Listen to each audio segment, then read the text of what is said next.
მე ვარ ბესიკ ჩანყარაშვილი, დაინვალიდებული ვარ თავის ტვინის სიმსივნის გამო. თავის ტვინის ოპერაცია მიღებული ორჯერ. ოპერაციის დროს დაშავული შეცდომის გამო დავინვალიდე.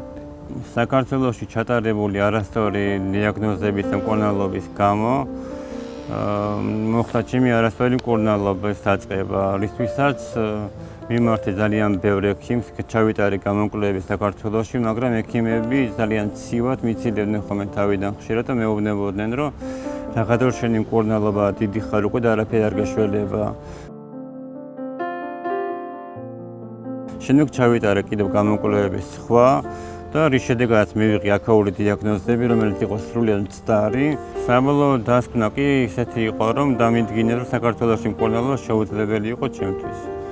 შემდეგ მიმართე დაფინანსებაზე სხვადასხვა საქველმოქმედო ფონდებს, მთავრობას, ჯანდაცვის სამინისტროს და შემდეგ. ვეცადე ბევრი, რომ როგორმე ეს თანხა მომიპოვებინა, რომ ჯერ ყოველ შემთხვევაში ჩამეტარებინა გამოკვლევები. მირჩიეს თურქეთის სტამბოლში, მითხრეს, რომ კაი კლინიკა არსებობს და მიმართე ამის შესახებ ერთ-ერთ ორგანიზაციას გააგზავნეს ჩემი შედეგები თურქეთში.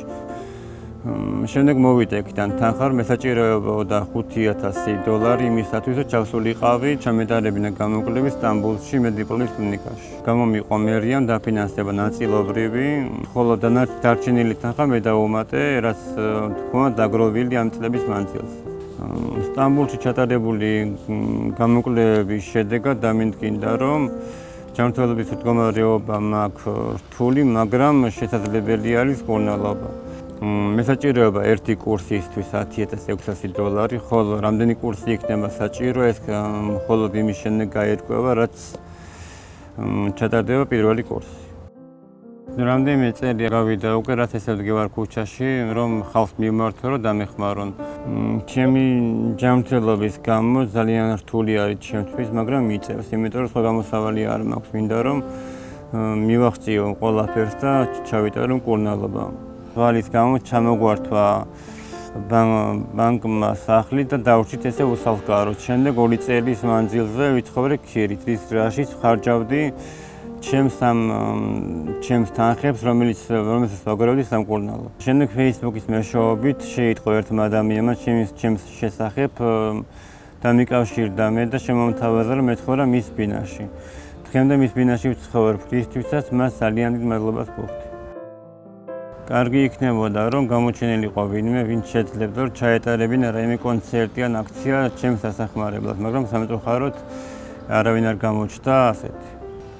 მაგრამ არსებობენ ისეთი ხალხი, რომლებიც, რა თქმა უნდა, ძალიან დიდ სიცბოს ჩუქნიან, დიდ ყურადღებას და ვცდილობენ, რომ სტიმული მომცენ უფრო მეტად თამაგონ, რომ მარტო არ ვარ, რომ შევიძლებ ამ ყოველივეს და ყველაფერს მივახცევ. რა თქმა უნდა, ამ ხალხის დახმარების გარეშე ჩემთვის ეს ყოველივე მეტად რთული იქნებოდა, ვიდრე შეიძლება იყოს. მე ვხედავ ხალხს, მე ვხედავ ადამიანებს, ამ სიკეთეს, მათ სითბოს, მათ ყურადღებას და როდესაც მოვა ადამიანი და მეტყვის, რომ აი ამაყობს ჩემი დაუშვათ, იმიტომ რომ ამდენი ხნის მანძილზე დგეხარ აქ მარტო ეს სიცივეში დაგროვებ თანხას, ეს რა თქმა უნდა ძალიან ბევრს ნიშნავს ჩემს. ძალიან დიდი მადლობელი ვარ ყველა იმ ადამიანის, რომელმაც ამ ხნის მანძილზე გამიწია დახმარება და კვლავ მეხმარება.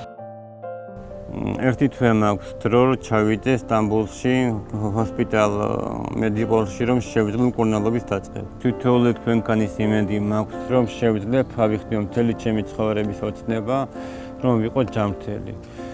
და ვიცი მჯერა ამის, რომ თქვენ მე არ დამტოვებთ მარტოს, რისთვისაც თქვენ ყოველ თქვენგანს გიხდით უდიდეს მადლობას.